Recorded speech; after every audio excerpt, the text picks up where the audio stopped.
Bonjour, bienvenue au centre de formation SimDog. Aujourd'hui, je vous présente Ibra. C'est un American Staff de presque 3 ans. Dans un mois, il a 3 ans. On va un peu parler de lui à travers son maître et au passage vous donner quelques conseils et quelques informations si vous vous retrouvez dans des situations un peu délicates avec votre chien et que vous cherchez des réponses. Pour la même occasion, je vais vous présenter aussi Stéphanie. Elle va vous parler de son chien et à travers ses commentaires, vous allez pouvoir découvrir son histoire. Donc, bonjour, alors je m'appelle Stéphanie. Ibra, c'est mon premier chien. Donc j'ai découvert les American Staff grâce à lui. Donc c'est un chien qui a une force considérable, il pèse 42 kg. J'ai donc dû avoir recours à du dressage. Donc on utilisait collier étrangleur à pic, collier électrique. Et au final, ça m'a pas aidé, ça fait que renforcer son caractère. Les promenades en laisse deviennent impossibles, je peux pas le sortir. Donc j'ai eu recours à du dressage par la méthode de SimDog.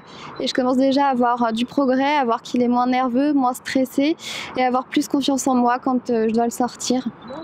Donc en voyant le début des progrès du dressage par la méthode de SimDog, ça me donne envie vraiment de suivre cette formation, dresser des chiens qui ont des soucis comme Ibra. Je pense pas être la seule dans ce cas-là, avoir un chien puissant et pas pouvoir le maîtriser.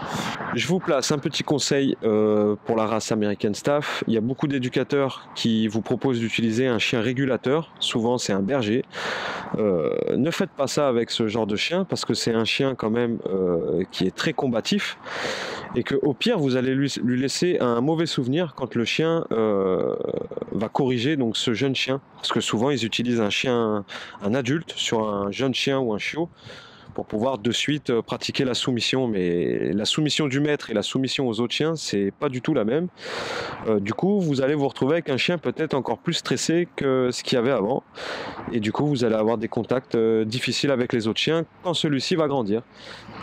Donc, à prendre tous ces risques-là, essayez plus de travailler sur votre chien, vous, au niveau de votre caractère, que de vous servir d'un chien dit régulateur, alors que ça se trouve... le chien, il en sait pas plus que le vôtre.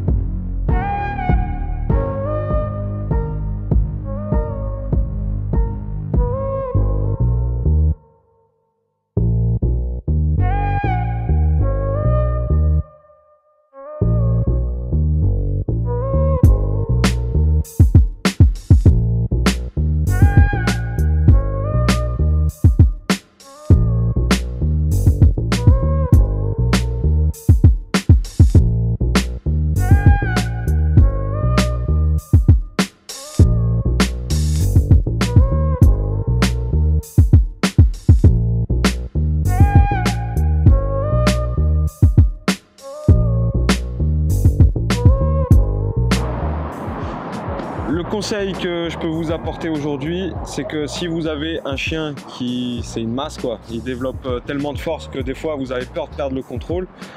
Ce qu'il faut, c'est faire déjà un travail quotidien. Il ne faut pas travailler tous les 3 mois ou tous les 6 mois. C'est un travail de tous les jours.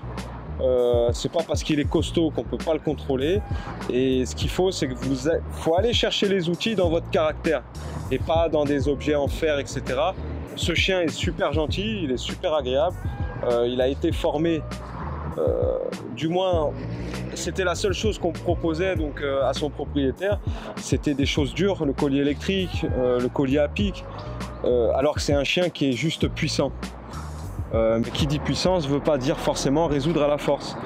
Ce qui est intéressant dans la méthode qu'on pratique, c'est que, comme vous pouvez le voir dans les images, Ségolène Reynaud l'a travaillé, et dès le moment où il est arrivé à mon centre, en prenant la laisse, j'ai ressenti tous les mouvements et tout l'enseignement que j'ai donné à Ségolène. C'est-à-dire qu'à travers lui, on communique, donc c'est des sensations assez particulières, mais ce qui montre que le chien s'imprègne. Il s'imprègne du savoir-faire qu'on lui enseigne. Et c'est ce qui fait qu'on arrive à transmettre au maître. Alors parfois ça demande plus d'entraînement, mais si le maître se prend la peine de faire le travail qu'on lui demande, ça roule quoi, et vous avez une bête tout à fait gérable.